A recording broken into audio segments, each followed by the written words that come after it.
So my advice is what you focus on expands, be purposeful, and just take action. Because if we took action, if it's profit share, if it's investing, whatever it is, you're going to be fine. But if you do nothing, you get nothing. Yeah, great advice.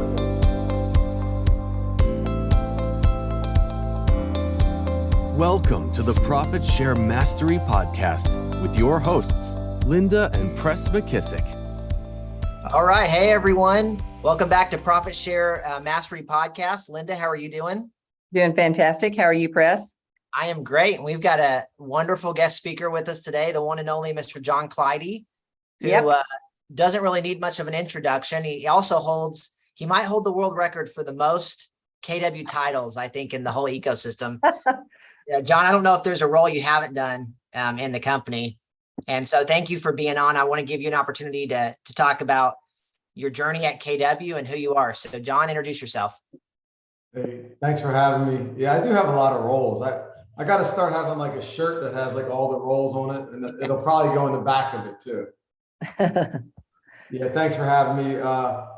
John Clidy, he just said it. I'm a master of all these roles inside of KW, and which means that I failed a whole lot. That's what that means. President Linda, the journey is just that. It's one of those things where you start life and you get out of college and you think you know everything, right? And you're gonna be I'm gonna become a state trooper and I'm gonna retire at 50 years old, and I'm gonna live the dream and have enough money and just go off into paradise. That's what we all think. And I think as you go through the journey a little bit, you start to say that I don't know if that's going to happen. You start seeing other people that are retiring and looks like they're going back to work, and it looks like they're really doing some other things. And it starts to get you to think that, is this the journey and this is the path that I want to go on? But that's kind of like, not how I got to KW, but I think, starting off being a state trooper really allowed me to kind of see, so much good and bad. And then also understand that, in life, you kind of, it's what you make of it. And when you're not happy, you got to make decisions. And, that's kind of, I think my journey was just looking at that journey, the 25-year journey, and like, do I want to go to the end or not? Or do I want to kind of go in a different direction? So lucky for me, I kind of decided to go in a different direction. So John, talk a little bit about that, because for those who don't know your story, you didn't get all the way to, if you work a certain amount of years, then you get the retirement benefits and all that stuff. Will you kind of tell that story of what you decided to do instead? Yeah, so I ended up being a state trooper for 17 years. Just like the KW, I had all these different roles, right? Narcotics, undercover, did all that. And then I think the market, and I'm sure, Pres, I don't know if you know, but Linda, I know the market went crazy in the 2000s, early 2000s. Yeah. And, I was one of the beneficiaries of that. So I started probably right around 2006 saying, like, this is fun. And like, I would just love to do this all day long. But, I had 50-hour commitment to the state police. And it was, I grew up knowing that was a great life, right? You get $100,000 salary, you got a car, you get benefits, perks, get out of jail free cards, all that stuff, and I was taught you don't give that up, right? I was in a blue collar town, and it's, you just don't give up a pension for life. So I really had a struggle, a mental journey from, I think, 2007 to around 11, which kind of gets us out of that market we were in and started to kind of climb up a little bit. And that's when I said, you know what, like, I don't want to be feeling this way, going to work every day, sick to my stomach, like not happy going there. And I really said, you know what, I got to make a change. And I remember, like it was yesterday, I went to the sergeant on duty and said, hey, I think it was Friday. And I was like, hey, I think I'm going to leave the state police. And he's like looking at me, he's like, get out of here. Like, yeah, all right, whatever. I mean, he really blew me off and was like doing something else. I was like, Sarge, I'm going to leave the state police. He was like, what do you mean leave? I mean, leave. And he didn't even know what to say. And after he knew I was for real, I said, listen, I prayed on it. I thought about it. Like I'm leaving. He said, you're serious? I was like, oh yeah. I said, I've been thinking for years. Really, I didn't say 2007, but I've been thinking, and this was right around 2000. So this would have been 2012. No, 2014. I left May 1st, 2014. And he said, well, listen, do me a favor. Take the weekend, think about it. I said, okay. But my mind made up. And then I came back Monday morning, bright and early, said, I want to leave. And he got on the phone, called the captain. You know, I heard him say, yeah, Clay saying he wants to leave. And he was like, what? And he heard him on the phone. He's like, wait, what? And they didn't even know what to do with me. They were like, we've never had this ever happen since, 1921. They never had someone that just was resigning 3 years shy of their pension that didn't like get killed, do something silly, like they never seen it. So it took them like 4 days to call me in once they kind of talked to the pension board and all the, what do we do with his gun? What do we do with this? So it was a journey, but it was something that was unprecedented, that was never done before. Wow, which I'm sure took a whole lot more courage on your part. Now, John, were you kind of investing in real estate on the side, or were you selling real estate on the side? What were you doing that made you realize that was a whole lot more fun than what you were doing? Yeah, I started off as a realtor. I didn't do a lot of deals. In 1999, I got my license, did, one deal here, then two deals the second year. But I was with a small independent and he was an investor. And I watched all this money sitting on the table, and I'm used to seeing like, that's drug money, And I was like, what is that? He's like, that's my rental properties. I was like, that's cool.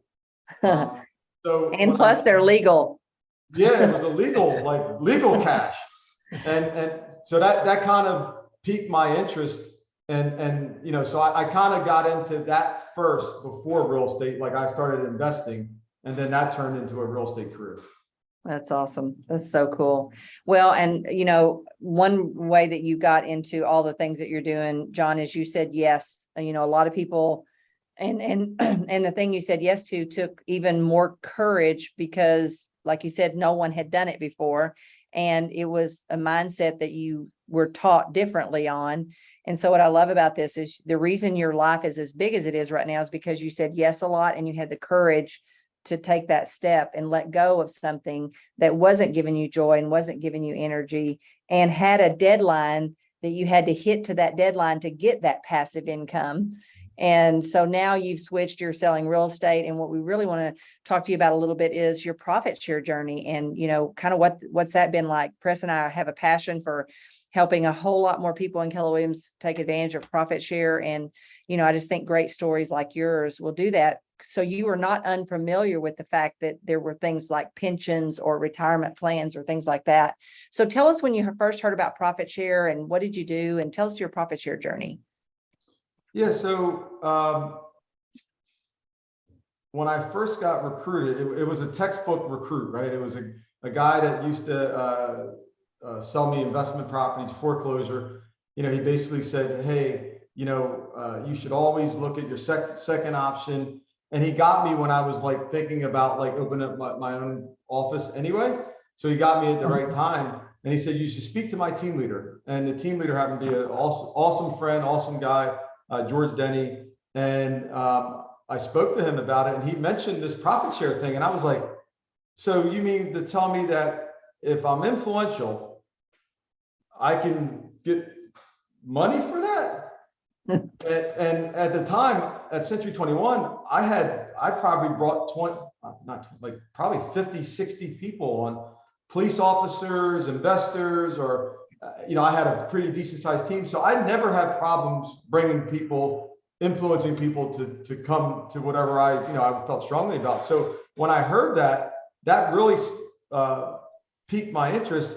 And then I actually had the wherewithal to think, I said, I probably can replace my pension, because my pension would have been, if I stayed 3 more years, it probably would have been around, I don't know, $65,000 a year for life. Wow. And if I stayed, for 8 more years, it probably would have been 80,000 with benefits. So, I wasn't far away from it, but I thought to myself, if I could master this part of it, meaning influencing people because it really makes sense and I believe in it, then I think I can actually make up the pension. And I think it took me 9 years to Wow. actually, maybe about 8 years, that I got right around that 65,000 mark. And now I'm on my way to $100,000 a year, which is really cool. That's so funny because I just had this very conversation, Press, with your older brother last night or the night before. And I said to him, things are not good. He works for the sheriff's department. They're understaffed, overworked, not paid well, all those things. And I said, well, Bo, what about, you could always come to work, helping Dad do the nightly rentals or something. And, he just wants to hang in there for 7 more years because he gets the most pension. And so it really, 2 things. One, it really makes sense how hard it was for you to make that decision. And the good news is now you had a challenge to make it be the right decision. And then number 2, it made you aware to understand profit share better than probably most people did, because you had a need to try to figure out how to make up that pension that you were gonna not get because you didn't stay. Yeah. What's your son's name? Bo, Beau. Yeah. So Bo should read a book called Leaving Six Figures, because that journey, I had the same thought process on my journey of I'm so close, I don't want to leave. And listen, if he's happy, like I tell a lot of friends of mine, if you love it and you're enjoying it, stay. Yeah. But if you're sitting there complaining, talking about retirement every day, I got 6 years, 22 days and 5 minutes. You hear that. I'm like, man, maybe you should really think about this. And I think it's really a simple math equation. Think about how much you would make, if you, like I did, and think about if you took 45, 40, 50 hours, whatever it is, and you put it into working with your family or doing anything that he's passionate about, could you make up the difference? And that's what he or anyone needs to figure out. But life, I think 7 years not being happy is just a life too long to do that, in my opinion. Well, and this is a great opportunity for those that want to recruit.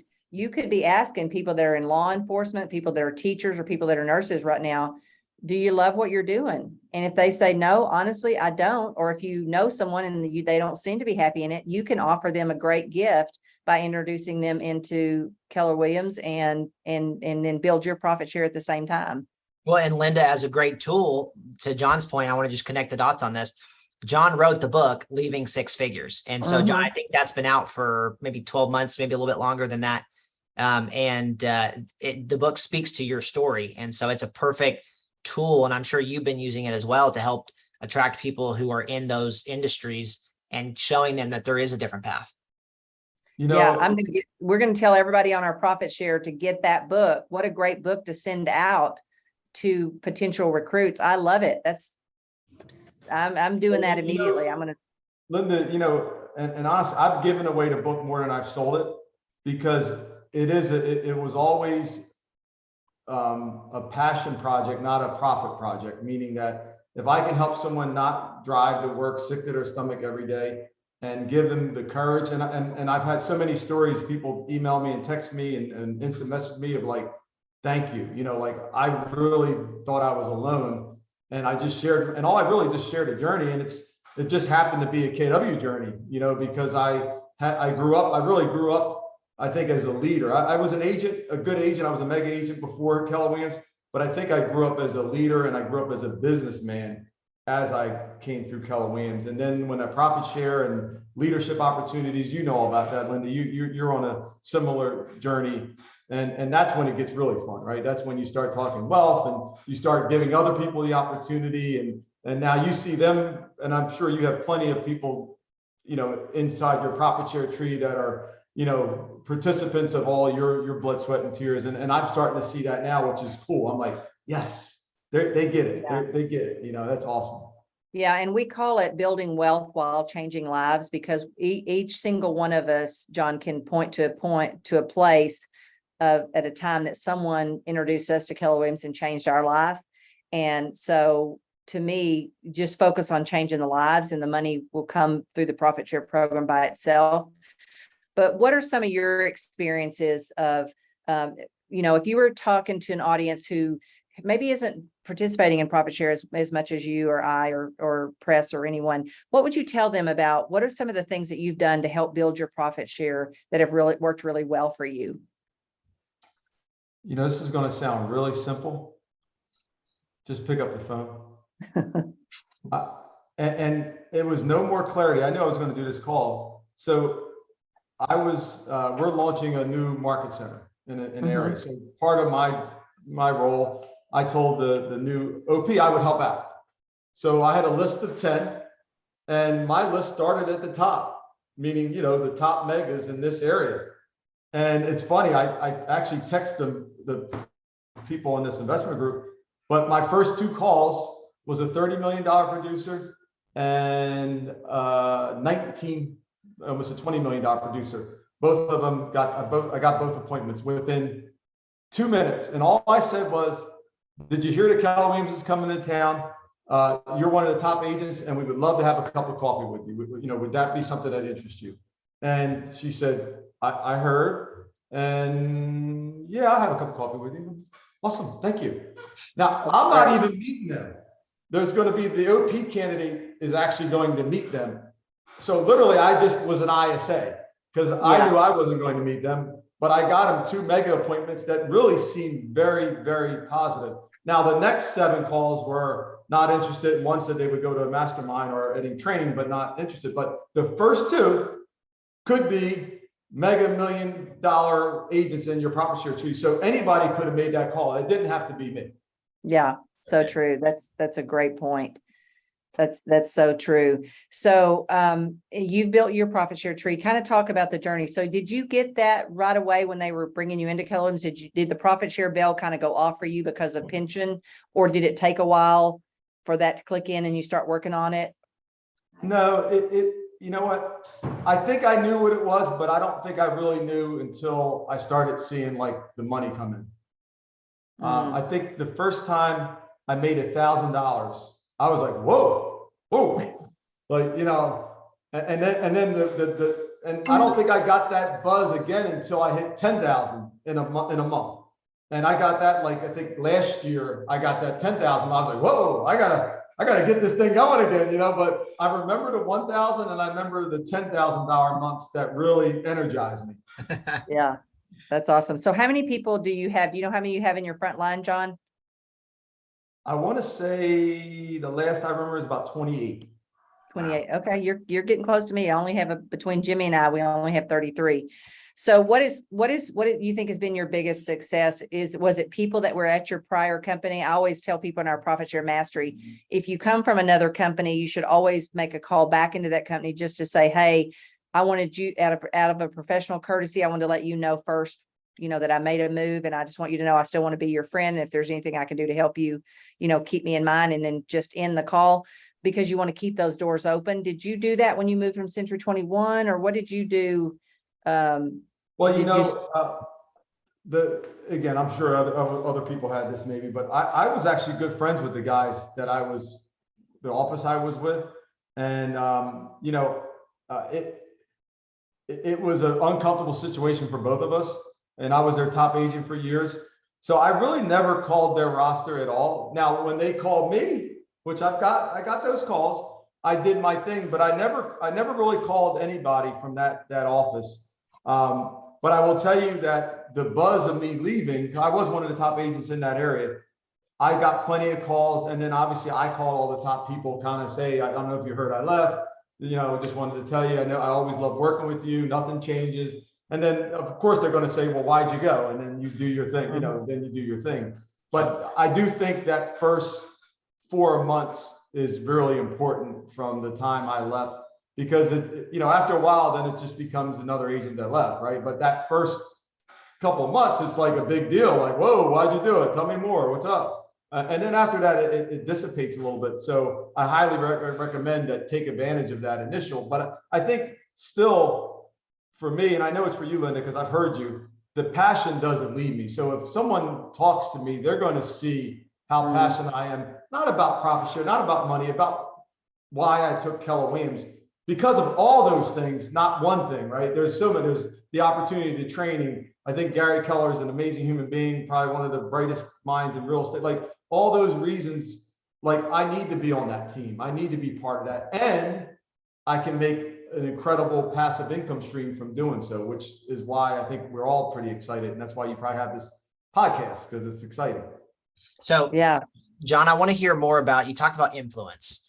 And I think that is, when I look at the Linda's, the style of recruiting and growing your downline that you've done, that Linda's done, influence is everything. Can you talk a little bit more about influence? And then I want you to share with everyone a little bit about what it's like in a conversation with an agent to get them to go from I'm intrigued, I'm not interested, to I'm interested, I'm willing to learn more. So kind of talk through that process of meeting with an agent and what you do in order to help maybe move the needle on their interest level.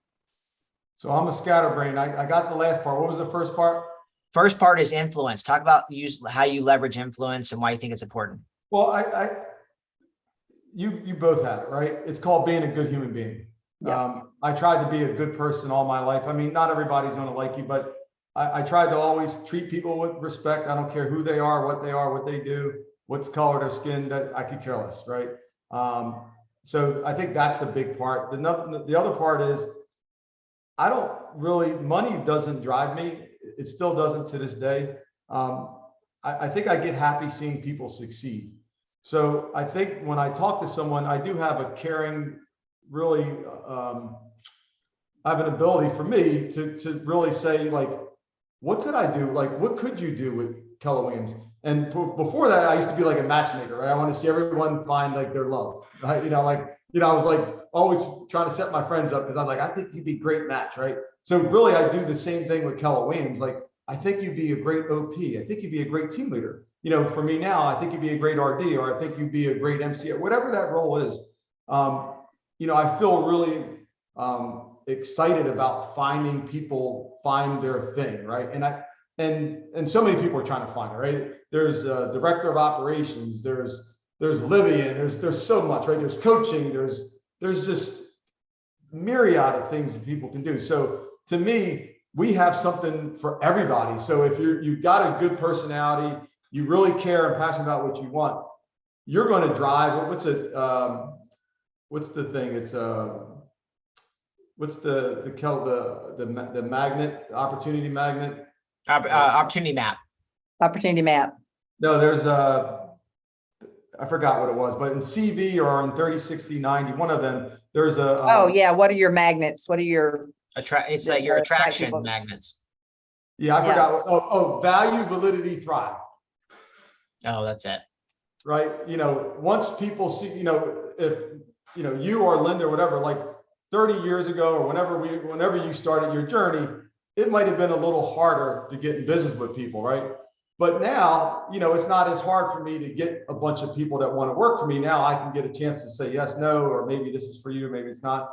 So I think value, validity, thrive was also important on that thing because, now I don't think Linda has to work too hard to want people to want to be part of her life. It's not that hard, right? And that's because she did a great job of providing value for so many people and validity, where now, it's just the thrive part for her. Yeah. Love that. And you hit right on it. The formula that we teach in our Profit Share Mastery course, John, is relationships. Who do you love being a hero to? Who could you help for the next 25 years and never get tired of it? And then what's your validity? Because no one's going to give you their precious time to build a relationship with you unless you're valid to them, right? And then what is their value gap that you can begin to drop things in to help them, whether they ever join you or not. And then at the end of the day, none of us are good enough to make a seller sell, a buyer buy, or an agent join.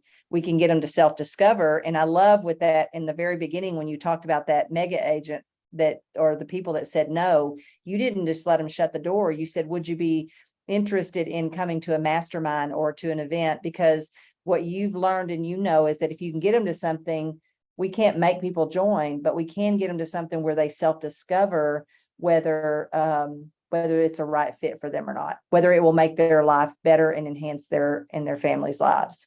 You remind me of something. One time I cold called in an area I don't have any idea where, in somewhere in Pennsylvania. I was looking for an OP candidate, and I called a guy at C21 and I said, "Hey, how you doing? John Clay, Regional Director, Williams, how you doing? Giving you a call about opportunity coming in Scranton, PA." And he was like, "Oh, sorry, man. I just literally got here, so I could easily just hung up, right?" So I said, "Oh man, really? Man, you sound like a really cool dude, And he's like, "Oh yeah." And I was like, "Hey, let me ask you a question. If you were to start a real estate company, who comes to mind? Who's like 1, 2, 3, or any names come to mind?"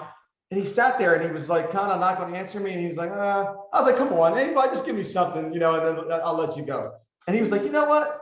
There's this guy, Dan, over here in this office all the time with this red book."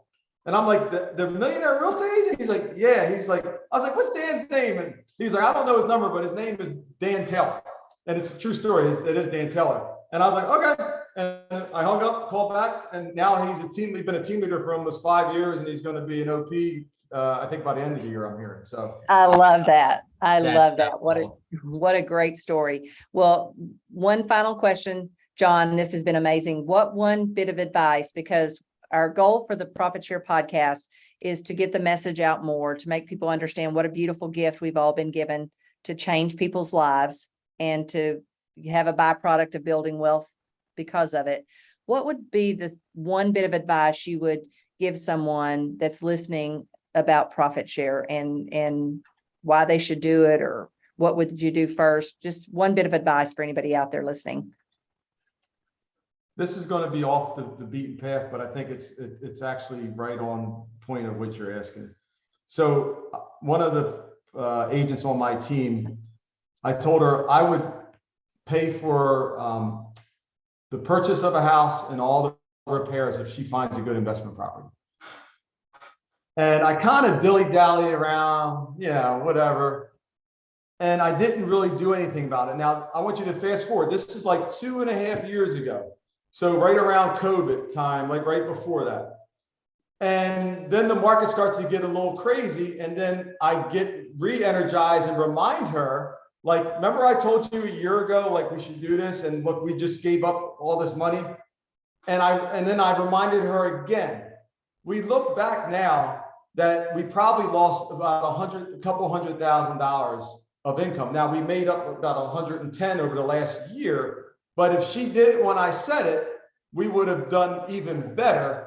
But I was not purposeful of telling her to do it. She did not she did not block her time for it, and it never happened. So my advice is, what you focus on expands, be purposeful, and just take action. Because if we took action, if it's profit share, if it's investing, whatever it is, you're going to be fine. But if you do nothing, you get nothing. Yeah, great advice. Right. I love it. I love it. John, thank you so much. We totally appreciate it. I'm sure the Profit Share audience is going to love this also. And we just want to say thank you. And if you have not, reach out to us at profitsharemastery.com. Check out, we've got an upcoming summit. Press, want to tell them about that real quick, the upcoming Profit Share Summit? Yep. So you'll be the first to know. You'll see it all over the internet. I don't want to spoil who's speaking, but we do have John Clidy on the list. He is one of our keynote speakers with some additional rock star speakers. So be on the lookout, and that will be the Profit Share Summit. Yeah. And if you haven't checked out our Profit Share Mastery online course, Press is also, and Josh and I've been working on some great opportunities for you to recruit new agents into your downline, like Nick, who makes over $50,000 a year and only about a 4-year focus on it. So be sure and go over to profitsharemastery.com and check those out. And Press, I'll see you next week. And John, thank you so much. Hey, Linda, real quick, I like to give away stuff. Sure. Do you guys have listeners that reach out to you? Yeah, of course. Yeah. I'll give away 3 books. You guys decide what they have to do it, and we'll sign them and we'll mail them to them if they give you their name and address, and they do whatever you want them to do. Awesome. I love it. Thank you, John. Appreciate that. What do we want to do, Press? We want to say, no. How do they reach us, Andy? I'm having to ask Andy how the heck people reach us. Linda. Okay, yeah, just reach out at linda@lindamckissick.com. Give us the 3 best takeaways you got from John's talk, and then we'll make a drawing and we'll make sure you get those books. And be sure and get us your contact information so we know how to reach back out to you, and we'll make sure you get John's book. And I'm definitely getting John's book, probably multiple cases of them, because I just thought of a great recruiting idea with them. And so I'm super pumped. I got something out of this profit share call that I think I'm going to use. So John, thank you so much. And Press, I'll see you next time. All right, great. Thanks, John. See ya. Thank you. Bye-bye.